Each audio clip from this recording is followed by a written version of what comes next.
Salut tout le monde, c'est Neo77 Tester. Pour aujourd'hui, un déballage et une présentation vite fait d'un, comment dirais-je, d'un SSD dans une clé USB.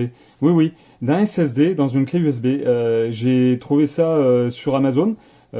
Si j'y pense, je vous mettrai les liens en description.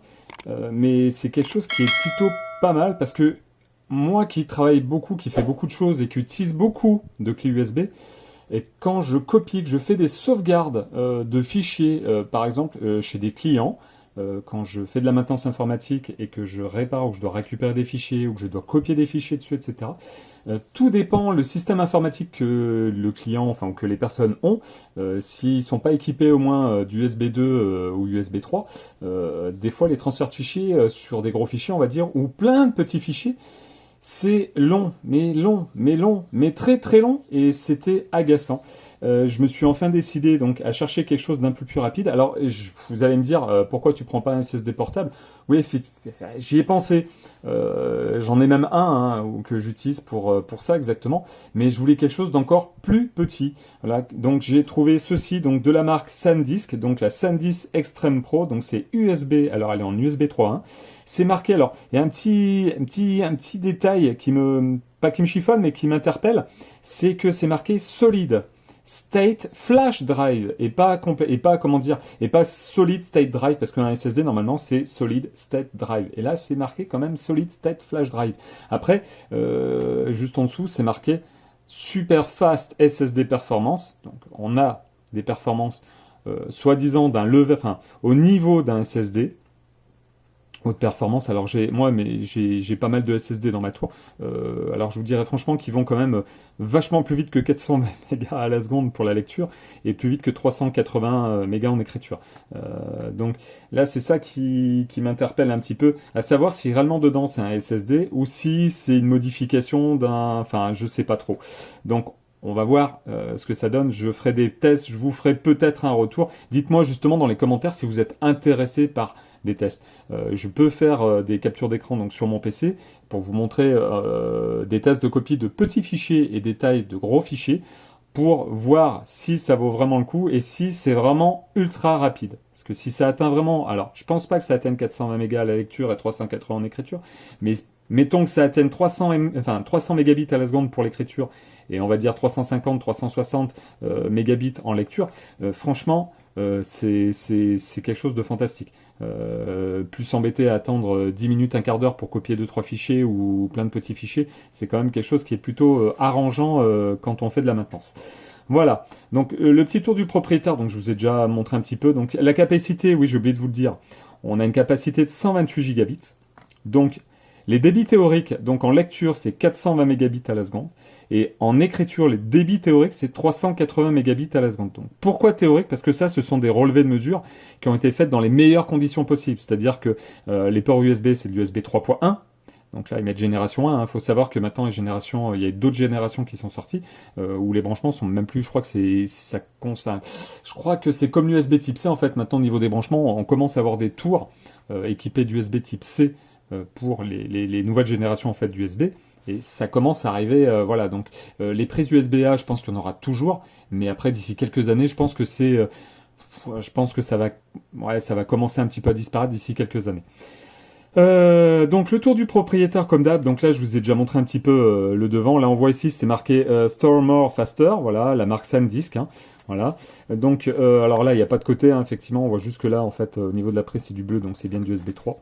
Oui enfin, petite info, hein, si vous avez une prise USB que vous savez pas si c'est l'USB 2, 1, 3, donc il faut savoir que USB 1 ça n'existe plus ou presque plus en clé USB, maintenant c'est souvent des clés USB 2 voire USB 3. Et si vous voulez savoir pour vous y reconnaître en fait. Si vous avez une clé que vous ne savez pas si c'est de l'USB 3, si vous voyez le bout de plastique là bleu, je peux vous certifier que c'est de l'USB 3. Voilà. Donc si c'est blanc, gris, marron, une autre couleur, etc. noir, c'est de l'USB 2, voire 1, enfin normalement c'est de l'USB 2, mais voilà. Et puis derrière on a donc, on a pas grand chose, on voit juste qu'au niveau de la compatibilité des OS, c'est marqué Windows 7, Windows 8, Windows 10, macOS X, 10.7. Donc on a les petits, alors là, voilà, ça met que 1 giga égale 1 million, 1 milliard, non, oui, alors, 100 000, 100 millions, 1 milliard, donc 1 milliard d'octets. Donc stockage d'utilisateur réel inférieur, USB 3.1 génération 1, USB 3.0, jusqu'à 380 mégas d'écriture, en fait, il rappelle un peu les informations qu'on a sur le devant du packaging. Là, c'est marqué, vous voyez, basé sur un transfert vidéo 4K de 4 Go avec dispositif d'accueil. Les attributs du fichier et d'autres facteurs. La protection par mot de passe fait appel à un cryptage AES sur 128 bits. Alors, il y a un téléchargement de logiciels requis pour Mac. Donc, voir c'est sur www.sandisk.com/secure access. Voilà.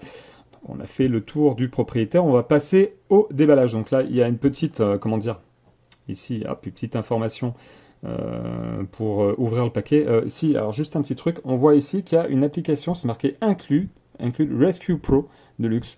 Donc c'est marqué One Year Software Download Offer. Donc en fait, je pense que le logiciel doit être valide pendant 1 an et qu'ensuite il faut payer. Alors soit maintenant, c'est souvent qu'il faut payer des abonnements ou autre. On va passer au déballage. Et après, donc, comme je vous disais, j'espère, laissez-moi des commentaires, et puis dites-moi si limite vous êtes intéressé par un petit test, je verrai pour faire un petit retour, un petit test, et puis pour limite vous montrer sur le PC. Alors, j'ai que des prises USB 3, j'ai pas de prise USB 3.1, donc faudra faire avec. Voilà. Alors, donc on a, on a ici, tac. C'est marqué Free Download avec une petite clé. On va pas la montrer. Enfin, de toute façon, c'est tellement écrit petit que... Voilà. Hop. On va passer ça sur le côté. Et donc là, on a un petit déballage, un petit emballage plastique. Alors, hop. Avec le petit truc open ici.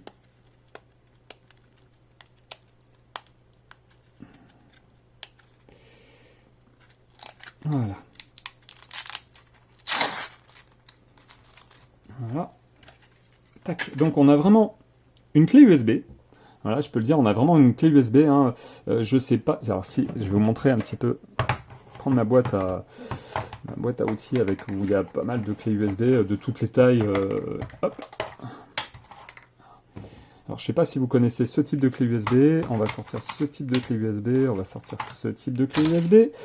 On va sortir ce type de clé USB. Et on va même limite sortir ce type de clé USB. Donc on va faire un petit comparo des tailles. Donc la SanDisk, une Corsair, donc une Flash Voyager GT, une autre Corsair, une Voyager Mini, une Data Traveler, donc ça c'est la marque Kingston de 32 Go, et là on a une Mini de 8 Go, donc c'est une Kingston aussi, c'est la DT Micro, pardon. Et voilà, on va finir avec ça en même temps, donc on va faire hop, hop. Voilà, pour vous montrer un petit peu les différentes tailles. Je vais essayer de voir si je peux pas essayer de zoomer. Alors on va y centrer, tac, tac. Tac, voilà, c'est vraiment pour vous donner un ordre d'idée de la taille, voilà, de la clé, voilà. Donc c'est plutôt, c'est même presque limite plus petit que la Flash Voyager GT. Donc celle-ci, je crois que c'est une capacité de 16 ou de 32, je sais plus exactement. Donc là, je vous ai dit, j'ai des tailles de clés complètement différentes. Donc par rapport à une Transcend, elle est plus petite, mais bon, voilà. Alors la Data Traveler. Bon, elle est un peu plus grande, mais bon, ça c'est 32 Go, ça c'est 128 Go, la Voyager Mini et la DT Micro. Donc on voit quand même que on a quelque chose de très très restreint au niveau taille et pour une capacité maximale. Donc là on a un petit système d'accroche. Donc là ici, alors hop, je vais éviter les reflets avec la lumière. Donc c'est bien marqué Extreme Pro et donc là on a la taille en capacité, donc 128 Go. Donc pour pour accéder, là vous voyez, de toute façon c'est ici, il suffit de pousser. Donc on a un petit système de ressort, j'ai l'impression. Ah ouais, c'est pas mal du tout. Et juste à pousser une fois, puis j'ai l'impression que ça se bloque un peu pour qu'on puisse accéder à ça, voilà. Et après, pas mal du tout, voilà. Donc on a fait le petit tour, voilà. Donc dites-moi, c'était donc la présentation, le déballage et la présentation d'une, comme je vais mettre dans le titre, d'un SSD dans une clé USB. Donc c'est la SanDisk Extreme Pro 128 Go, donc c'est un SSD dans une clé USB, on peut dire, on peut le dire. Donc dites-moi, n'oubliez pas, dites-moi dans les commentaires si vous êtes intéressé par un test. Limite, je ferai au mieux pour faire un test. Et puis n'oubliez pas, lâchez le petit pouce qui va bien. Abonnez-vous si vous n'êtes pas abonné.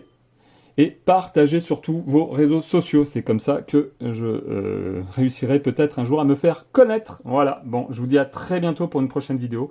Je vous remercie, je vous dis à plus. Ciao, ciao.